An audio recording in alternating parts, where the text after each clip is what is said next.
उत्तरकाशी की टनल में फंसे 41 मजदूरों को कल रात सुरक्षित बाहर निकाल लिया गया है।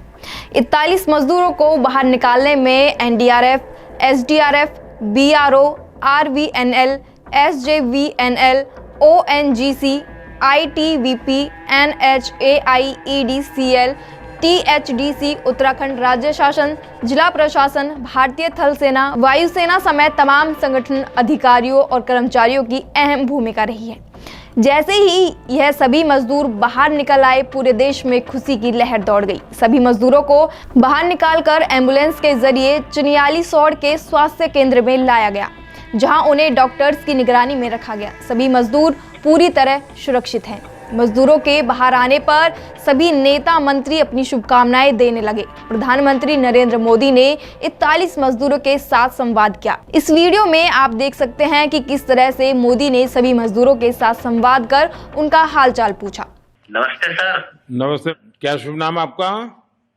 शबा अहमद बोल रहा हूँ sir, Navayuga engineering company limited से सर। देखिए, मैं मेरा टेलीफोन जो है उसको स्पीकर पे रखा है ताकि मेरे साथ जो लोग बैठे हैं वे भी आपकी बातें सुनना चाहेंगे। सबसे पहले तो मैं सभी आपके और आपके सभी साथियों को बधाई देता हूं। एक सुखरूप हम इतने संकट के बाद भी निकल पाए और मेरे लिए तो बहुत ही खुशी की बात है। मैं शब्दों में वर्णन भी नहीं कर सकता हूं, वरना कुछ भी बुरा हो जाता तो शायद मन को इतनी कैसे संभाल पाते कहना कठिन था। तो ये केदारनाथ बाबा की, बद्रीनाथ भगवान की कृपा रही कि हम सब स्वकुशल आप लोग आए हैं। और 16-17 दिन समय कम नहीं होता है। आप लोगों ने बहुत बड़ी हिम्मत दिखाई और एक दूसरे का हौसला बनाए रखा। ये सबसे बड़ी बात है, क्योंकि ऐसे समय इन्हें रेलवे के डिब्बे में भी साथ साथ चलते हैं तो कभी न कभी तो तू मैं हो जाती है, लेकिन उसके बावजूद भी आपने सारा धैर्य रखा। मैं लगातार जानकारियां लेते रहता था, मुख्यमंत्री जी से भी लगातार संपर्क में रहता था। मेरे पीएमओ के भी अफसर वहां आकर के बैठे थे, तो जानकारियां रहती थी, लेकिन चिंता तो कम होती नहीं है। जानकारियों से तो समाधान तो होता नहीं है।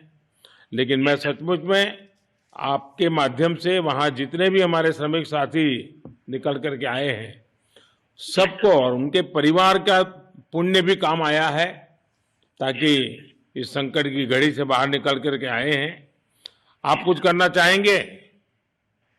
जी सर, मैं कुछ कहना चाहूंगा सर। हाँ, बताइए। मैं कह रहा हूँ कि सर हम लोग आज का दिन लेके सर 18 दिन तक टनल में हम लोग सब फंसा था सर, लेकिन हम लोग को एक दिन भी कुछ ऐसा एहसास नहीं हुआ कि हम लोगों को कुछ ऐसी कमजोरी हो रही है या कुछ ऐसा घबराहट हो रहा है। ऐसा कुछ नहीं हुआ, क्योंकि सर हम लोग 41 मेंबर्स थे सर, और सब अदर स्टेट से सर। लेकिन ऐसी कोई बात नहीं, हम लोग सब भाई के जैसा रहते थे सर। किसी को भी कुछ हो तो हम लोग एक साथ रहते थे, कुछ भी प्रॉब्लम होने से कोई दिक्कत नहीं था। खाना आता था, खाना भी सब मिलजुल के बांट के सब एक जगह भी हम लोग खाते थे सर। और रात में खाना खाने के बाद भी जितने भी हमारे आदमी थे सबको मैं बोलता था कि चलो एक बार टहलते हैं। मतलब टनल का जो हमारा लेंथ है सर 2.5 मीटर हो गया सर, ठीक है। वेस्ट का वेट 2.5 किलोमीटर हो गया सर। उसमें हम लोग टहलते थे सर। और मॉर्निंग का जब समय होता था तो हम अपने बंदों से बोलते थे कि देखिए हम लोग खा रहे हैं, पी रहे हैं, और तो हम लोग को कुछ काम है नहीं अंदर में, तो थोड़ा योगा वगैरह ये सब मॉर्निंग वॉक थोड़ा करते हैं अंदर ही में। बाहर में तो जाने का कोई ऐसा है चीज है नहीं, तो अंदर में हम लोग अपना घूमते टहलते थे। और हम सर सबसे शुक्रिया अदा करेंगे सर उत्तराखंड सरकार की सर, जिसने हमारे साथ इतना अच्छा व्यवहार किया सर। और हमारे माननीय मुख्यमंत्री धामी साहब हमसे बराबर कांटेक्ट करते थे सर, उनका भी बहुत बहुत शुक्रिया अदा करेंगे सर। वो हम लोग का बराबर हाल चाल लेते थे सर, फोन करते थे। और आज भी जब हम लोग टनल से बाहर निकले तो धामी साहब ने हम लोग को गले लगाया, और बीके साहब भी थे सर, उन्होंने भी हम लोग को तहे दिल से शुक्रिया अदा किया और हम लोग को गले लगाया सर। सभी मजदूरों के बाहर निकल आने पर लोग उन्हें बधाई दे रहे हैं और यह खुशी की बात भी है कि 41 जिंदगियों को बचा लिया गया है, वरना कोई बड़ा हादसा भी हो सकता था। लोगों की जान भी जा सकती थी, क्योंकि जिस एरिया में वह लोग पिछले 17 दिनों से कैद थे, वहां आए दिन भूकंप के झटके महसूस किए जाते हैं और बाहर से मंगवाई जा रही ड्रिलिंग मशीन भी काम करने के दौरान बंद पड़ जा रही थी। इसलिए यहाँ एक डर का माहौल भी बना हुआ था। इस दौरान एक डर का माहौल भी यहाँ बना हुआ था कि क्या होगा। एक बार इस पूरे हादसे पर हम प्रकाश डालेंगे। 12 नवंबर का वह दिन था जब सभी मजदूर टनल में काम करने के लिए गए थे और सुरंग का एक हिस्सा ढह गया और 41 मजदूर उसके अंदर ही फंस गए। 13 नवंबर को मजदूरों के साथ संपर्क स्थापित किया गया और एक पाइप के जरिए उन तक ऑक्सीजन पहुंचाने जाने लगा। 14 नवंबर को 800 से 900 मिलीमीटर डायमीटर के स्टील पाइप को ऑगर मशीन के जरिए मलबे के अंदर डालने की कोशिश की गई, लेकिन मलबे के लगातार गिरते रहने से 2 मजदूरों को थोड़ी चोट भी लगी। इस दौरान मजदूरों तक खाना, पानी, ऑक्सीजन, बिजली और दवाई पहुंचती रहीं।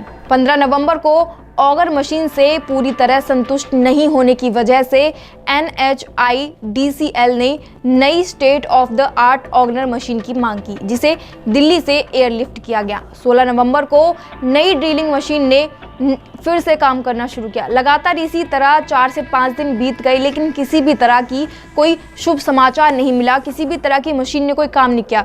17 नवंबर को इसमें कुछ रुकावट आई, जिसके बाद से इंदौर से एक दूसरी ऑगर मशीन मंगवाई गई, लेकिन फिर से काम रोकना पड़ा, क्योंकि उत्तरकाशी के जिस इलाके में तमाम लोग फंसे हुए थे, वहां लगातार भूकंप के झटके भी महसूस किए जा रहे थे, जिसके बाद से काम को बीच में रोकना भी पड़ रहा था।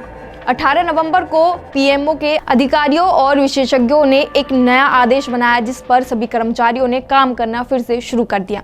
19 नवंबर को ड्रिलिंग बंद रही और इस दौरान केंद्रीय परिवहन मंत्री नितिन गडकरी ने बचाव कार्यों का जायजा लिया। लगातार इस बीच कई मंत्री, कई नेता, तमाम लोग वहां पहुंचकर लोगों का धैर्य बढ़ाते रहे, उन्हें सांत्वना देते रहे कि एक ना एक दिन वह उन्हें इस सुरंग से बाहर निकाल ही लेंगे। 20 नवंबर को प्रधानमंत्री नरेंद्र मोदी ने बचाव कार्यों का जायजा लेने के लिए सीएम धावी से फोन पर बात की, जिसके बाद से सीएम धावी भी लगातार मजदूरों का हौसला वहां बढ़ाते नजर आए हैं। 21 नवंबर को मजदूरों का वीडियो पहली बार सामने आया, जिसमें वह सभी लोग हष्ट-पुष्ट दिख रहे थे, सभी हंस रहे थे, लेकिन फिर भी एक डर का माहौल भी यहाँ बना हुआ था। 22 नवंबर को 800 mm की मोटी स्टील पाइप लगभग 45 मीटर तक पहुंची, लेकिन ड्रिलिंग में शाम के समय कुछ बाधा आ गई, जिसके बाद से फिर एक बार ड्रिलिंग मशीन का काम रोकना पड़ा। 23 नवंबर को दरार दिखने के बाद ड्रिलिंग मशीन को एक बार फिर से रोकना पड़ा। इस दौरान रेस्क्यू के दौरान कम से कम 4 से 5 बार ड्रिलिंग मशीन के काम को रोकना पड़ा, जिससे और लोगों की सांसें ऊपर बढ़ती चली गई, लेकिन फिर भी रेस्क्यू कर्मचारियों ने हार नहीं मानी और 24 नवंबर को शुक्रवार को फिर से दोबारा ड्रिलिंग मशीन से काम करना शुरू कर दिया, लेकिन फिर एक बार रोकनी पड़ी। 25 नवंबर को मैनुअल ड्रिलिंग शुरू की गई। 26 नवंबर को सिलकियारा बारकोट सुरंग के ऊपर पहाड़ी पर वर्टिकल ड्रिलिंग शुरू की गई। लगातार कर्मचारियों ने कई तरह से वर्टिकल खुदाई की, ड्रिलिंग मशीन की, तमाम जगहों से ड्रिलिंग मशीनें मंगवाई गई, क्योंकि जितनी जद्दोजहद कर्मचारी कर रहे थे बचाने की, उससे कहीं अधिक जद्दोजहद में वह लोग उस टनल में फंसे हुए थे।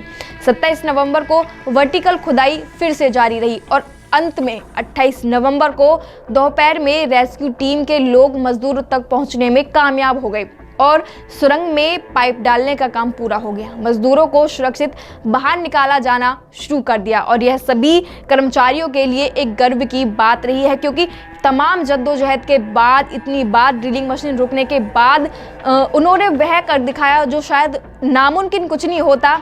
यह कहावत उन कर्मचारियों पर, उन अधिकारियों पर बिल्कुल सटीक बैठती है इस समय, जिन्होंने तमाम जगहों से ड्रिलिंग मशीन मंगवाई और उन लोगों का रेस्क्यू किया जो पिछले 17 दिन से उस टनल में फंसे हुए थे। इस दौरान काफ़ी चीज़ें देखने को मिली। इसमें एक साहस का एग्जाम्पल, एक धैर्य का एग्जाम्पल इस समय इन मजदूरों ने पूरे देश में एक अलग ही छाप छोड़ी है कि किस तरह से धैर्य और साहस बनाए रखने से हम हर एक जंग जीत सकते हैं। बेहतरीन खबरों के लिए देखते रहिए देश रोजाना बेवक्त सच। नमस्कार।